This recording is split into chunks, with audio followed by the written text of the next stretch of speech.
função de ser um Atletiba que tem muito interesse da torcida, o Atletiba é muito mais da torcida do que do jogador.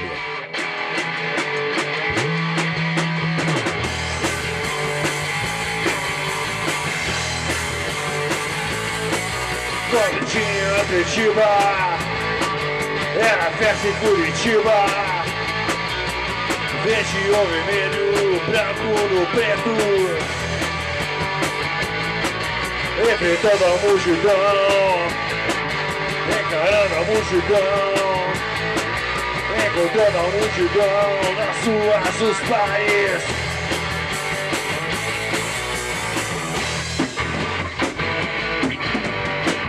Muda completamente o dia a dia, inclusive no clube. A motivação dos jogadores é outra.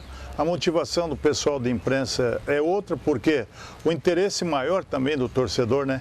Atletiba é um campeonato à parte, dentro de um outro campeonato. Porque, sem dúvida nenhuma, se ganhar o Atletiba é algo diferente, porque a semana toda você vai tirar sarro dos seus amigos, dos teus conhecidos, porque a cidade ela é dividida no meio, então não tem jeito de você não ter um conhecido, um amigo, uma namorada, uma amiga que não seja torcedora do Curitiba. Na verdade, o Atletiba a semana inteira é diferente, né? Porque você já começa, você começa bastante confiante. Aí vai chegando a semana, você vai ficando mais pilhado, né? Mais pilhado. No dia do jogo, você quer só nervo. É proibido perder o Atletiba. Diferente, porque geralmente aparecem mais diretores para acompanhar os treinamentos. Nem todos os jogadores são liberados para as entrevistas. No caso do Atlético Paranaense, são 2 jogadores na terça-feira, 2 na sexta, né? Mais o treinador. Às vezes são escolhidos a dedo, jogadores que falam melhor, que não criam tanta polêmica. É realmente uma semana diferente.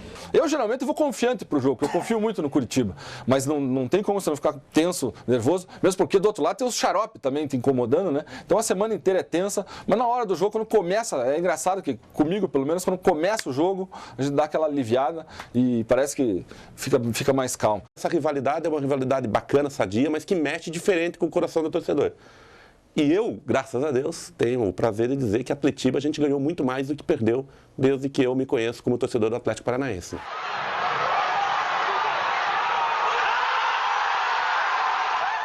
A coisa é interessante, é muito interessante porque a diretoria fala mais, os diretores e passam os jogadores, a importância do clássico, né? A cobrança dos torcedores também, que antecede o jogo aonde você vai. Olha, não vamos perder o Atletiba, hein, pelo amor de Deus.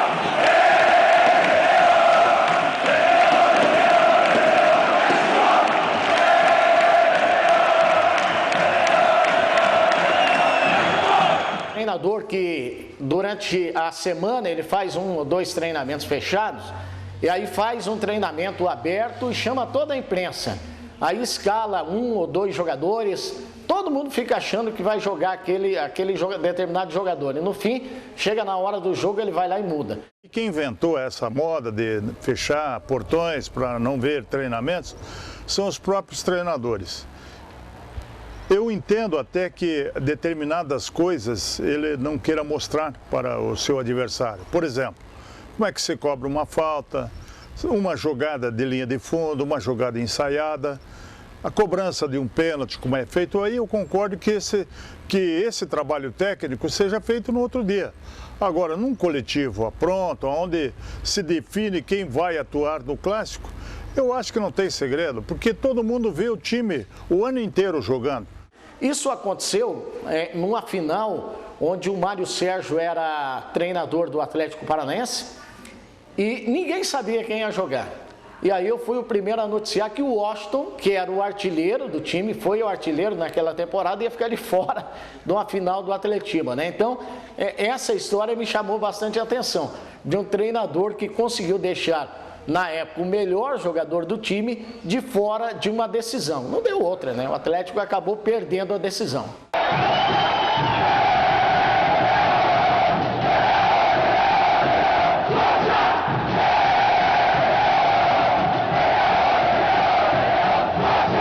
A adrenalina dos dirigentes, ela fica bem aguçada, né?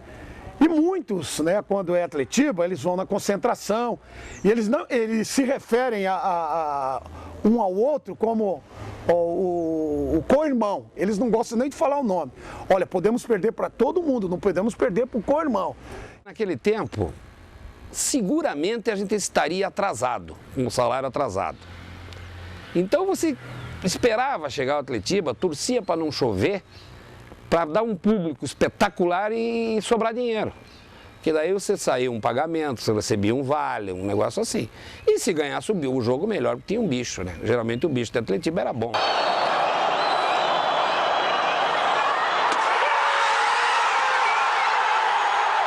Vitória inesquecível em Atletiba é sempre aquela que vale título, né? Então, como eu disse, essa de 83, que foi a primeira Atletiba que eu fui ver lá na casa do Coxa, a gente ganhou. O Atletiba de 2000 na Baixada, quando a gente é campeão também. O primeiro decidindo na nossa nova casa, no nosso novo santuário, e a gente ganhou o campeonato também. Esses, para mim, são os inesquecíveis. Posso citar uma que não valeu o título, mas uma virada extraordinária, um 5-2 em 1997. A gente perdia de 2-0 e virou para 5-2. Um Atletiba inesquecível, tem vários, né? Mas dá para colocar assim, o primeiro que vem na lembrança, o primeiro título do Coxa dentro da Baixada, né? Os atleticanos vinham com aquela história que o Atlético era imbatível, que ninguém ganhava deles lá. E o Curitiba, além de ter ganho o primeiro Atletiba na Baixada, também foi campeão lá dentro da casa deles, deu uma volta olímpica lá, foi bacana. Aquele título foi inesquecível. Não sei que ano foi, 73, 74. Saímos perdendo 2-0. O time fez 2-0 no primeiro tempo, assim, meio rápido. E hoje a coisa não está boa. Aí nós fomos equilibrando o jogo, fizemos 2-1, fizemos 2-2 no primeiro tempo ainda. Teve um pênalti a nosso favor, o Nilson bateu na trave e voltamos para o segundo tempo, acho que tinha uns 2 minutos de jogo, fizemos 3-2. Depois fizemos 4-2, o Curitiba fez 4-3 e ficou uns 10, 15 minutos em cima da gente. Mas martelando a bola na trave, o goleiro fazendo um milagre e eles não conseguiram empatar. Em 78, né? Aliás, foram 3 Atletibas consecutivos, domingo, quarta e domingo. Esses 3 jogos terminaram empatados. A prorrogação também, né, 0-0 e perdemos nas penalidades máximas. Então eu me recordo que no último Atletiba eu bati uma falta. Eu presumo que se fosse um goleiro normal eu teria definido o campeonato para o Atlético. Porque eu peguei bem na bola, ela foi saindo, fazendo a curva e o Manga, que foi um dos melhores goleiros do futebol mundial, acabou fazendo a defesa. O que marcou foram aqueles clássicos de 78. Os 0-0 na Baixada, lá em cima, e depois a decisão por pênaltis, né? Onde o Curitiba conseguiu o campeonato graças ao que o goleiro Manga fez durante toda a semana. Eu me recordo quando o Pedro Rocha, que foi um dos melhores jogadores, né, do futebol mundial, esse uruguaio que jogou no São Paulo há muito tempo, participou de várias Copas do Mundo, ele ajeitou a bola, eu cheguei perto dele e falei: ô Rocha, você vai perder o pênalti. Ele chegou para mim e falou: Dionísio, o goleiro não vai sair nem na foto. Não deu outra, ele converteu e o Curitiba foi campeão.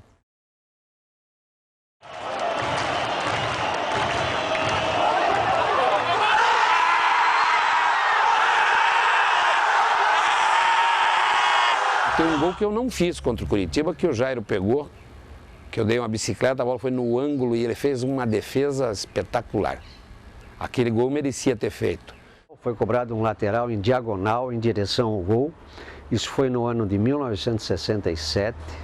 Nós ganhamos esse jogo assim, até com uma certa facilidade, ganhamos de 5-0. E esse lateral foi cobrado e a bola passou por mim e eu fui em direção à bola. E veio o zagueiro do Atlético também em direção à bola. E a bola estava em diagonal indo em direção ao gol. E eu olhei para o lado, mas a bola ainda estava um pouco distante, tanto de mim como dele. E eu olhei, disse: acho que eu vou sair aqui, né? Se eu chegar antes eu vou sair aqui. E o zagueiro do Atlético imaginou que eu fosse sair para o lado direito e ele saiu. E a bola passou, continuou. E eu fiz o gol. O gol inesquecível é do jogador do Coxa. O gol inesquecível é do Berg contra a nosso favor. Quando me lembro bem, eu estou atrás, ali no gol de entrada do Couto Pereira, no gol da igreja, né? E nenhum jogador do Atlético toca na bola. Apenas o lateral bate, o Ademilson bate o lateral, os jogadores do Coxa ficam fazendo tabelinha entre eles e bota a bola para dentro. O legítimo gol treme mesmo, quando você está assustado com aquela nação atrás do gol, e jogaram a bola para dentro do gol e a gente foi campeão. Na verdade, não. Tem 3 gols que eu não me esqueço do mesmo jogador na partida, que é do Brandão, naquele famoso 5-1, 3 chocolates em cima do Atlético. Aquilo lá eu não vou me esquecer nunca.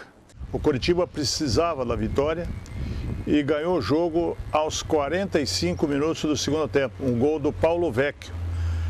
É claro que depois foi se conversar com o Paulo Vecchio e o pessoal brincava que o Paulo Vecchio não lembrava de ter marcado o gol. Então, aquilo marcou entre os torcedores. Como é que um centroavante, como é que um atacante vai esquecer do gol mais importante que ele marcou? E principalmente sendo logo após o clássico que foi realizado aquela noite. Mas eu fiz um gol de pênalti, que parece que não é, que é mais fácil, não tem importância.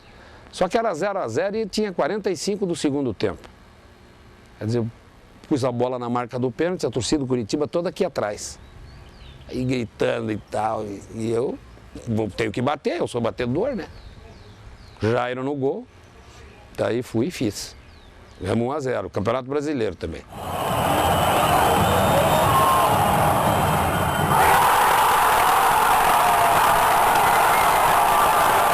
Grandes jogadores atuaram, não dá para destacar um só. Já vi jogador entregar o outro, né, na entrevista coletiva.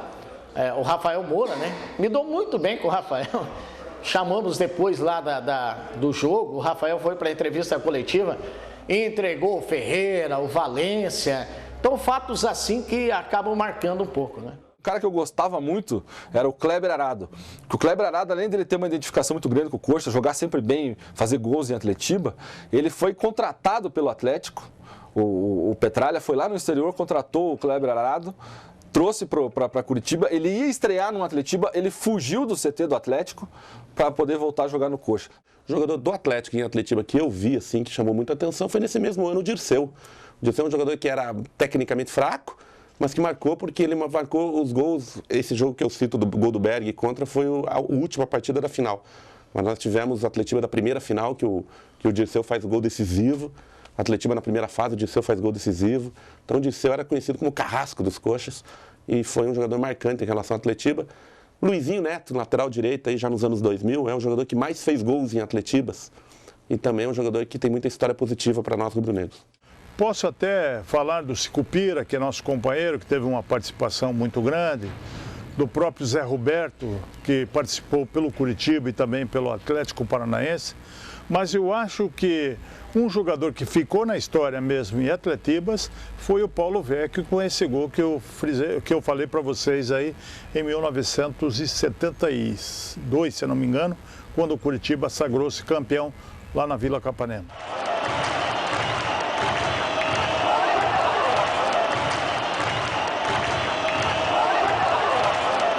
Sem dúvida, o Atletiba ele ganha uma mídia maior, até porque ele é mais antigo, né? O Coritiba já está com mais de 100 anos, o Atlético está perto de 90 anos. Inicia o jogo, cada um pensa em si, pensa no seu dever. Então ele faz todo o possível e o impossível para que as coisas aconteçam da melhor maneira para ele e para o seu time. Eu, por exemplo, era amigo dos jogadores do Curitiba, fora de campo, dentro de campo e tudo. É claro que qualquer coisa o couro comia, mas fazia parte do jogo. Lá fora, tudo igual. Não tem aquela amiguinho após o jogo, antes do jogo. Durante o jogo, não que você brigue, né, com o adversário. Mas teve um Atletiba que teve uma briga, um quarto zagueiro do Curitiba, chamava Ademir, parece, e o Taquito, que era o nosso centroavante. E nós cruzamos na noite, num esquisito aí, e rolou o pau de novo. Continuou lá e todo mundo em volta. Os jogadores do Curitiba e os do Atlético aqui deixaram só os dois. Roncou a cueca, bonito. o Atlético é o rival, certo? Mas eu tenho assim um respeito pelo Atlético. Não é que por nós estarmos no Curitiba não respeitar o Atlético. Um grande adversário. Um grande adversário. Um time que sempre que a gente jogou contra, eu não me lembro, por exemplo, nenhuma briga no Atletiba, assim, briga daquelas de fechar o pau, brigar todo mundo. Eu não me lembro de ter participado de uma briga assim. Claro que teve rusga, bronquinha e tal, mas daquela de brigar todo mundo com ódio, com raiva, assim, nunca aconteceu. O Atlético é o nosso maior rival, né? Eu costumo falar que o Curitiba é grande porque tem um rival grande também. Porque eu não posso desmerecer o Atlético pelo fato de ele ser o nosso maior rival, significa que ele está no mesmo nível, né? O Curitiba é uma instituição que a gente tem que respeitar e respeitar muito. Porque ninguém é rival de alguém que não seja pelo menos parecido com o teu nível, senão você não rivaliza em nada na vida. Significa que ele está no mesmo nível, né? Tudo bem que está um pouco abaixo, mas é um time grande, a segunda maior torcida do estado do Paraná. Os dois são os maiores clubes do estado do Paraná, com as duas maiores torcidas, o Atlético um pouquinho mais que o Coxa. A cidade é dividida entre atleticanos e coxas, mas o Atlético tem um pouquinho mais de torcida que o Curitiba. Todo mundo sabe, o Brasil inteiro sabe disso. Tem um fato que eu sempre comento. Em 1970, nós tivemos uma contusão muito séria, onde nós quase perdemos, né, quase perdi a vida. Fiquei lá e cá. E o Atlético, então dirigido pelo presidente Dr. Lauro Rego Barros, ele mandou rezar uma missa para que eu me recuperasse, para que eu saísse daquele estado crítico que eu estava no coma, né? Então isso aí eu sou grato, porque o rival fez. Então eu respeito muito o Atlético. Não é? Claro que depois dessa situação nós tivemos jogos, em 72 nós fomos bicampeões porque ocorreu a minha contusão em 70, e em 72 eu fiz o bicampeonato. E coincidentemente quem me atendeu no hospital foi um atleticano, o Dr. Bezé de Nassif Júnior. E ele que me atendeu naquele estado crítico que eu estava, ele se dedicou de corpo e alma para que eu saísse, que eu me recuperasse. Eu cheguei a receber extrema-unção, né? E depois até nos encontramos e ele disse: Krieger, eu te salvo a vida e você me ferra. Depois, em 72, quando eu fiz o gol do bicampeonato. Respeito o Atlético Paranaense mesmo porque a gente tem que respeitar o freguês, né? Tem que tratar bem os freguesia, porque senão os fregueses acabam enchendo o saco demais, né? Então, eu respeito o Atlético como um grande freguês que eles são. Mas o Curitiba é isso. O Curitiba é a segunda time do estado e um time do mesmo patamar que o Atlético Paranaense, sem dúvida nenhuma. Por isso que a gente tem essa rivalidade sadia com eles. Então, existe um respeito muito grande. E eu falo com muitos torcedores do Atlético.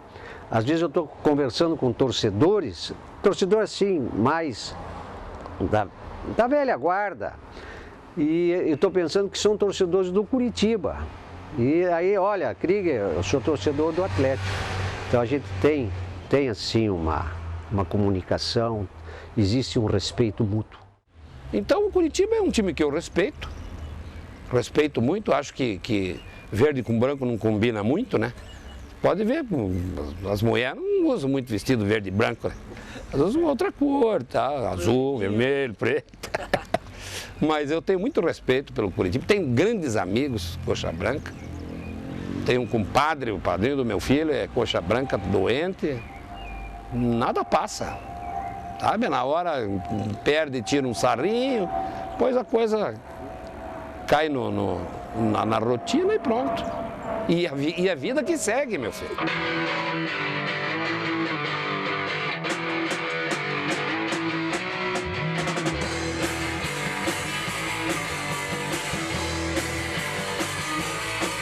Quando tinha Curitiba, era festa em Curitiba. Verde ou vermelho, branco no preto. Enfrentando a multidão, encarando a multidão. Coringão.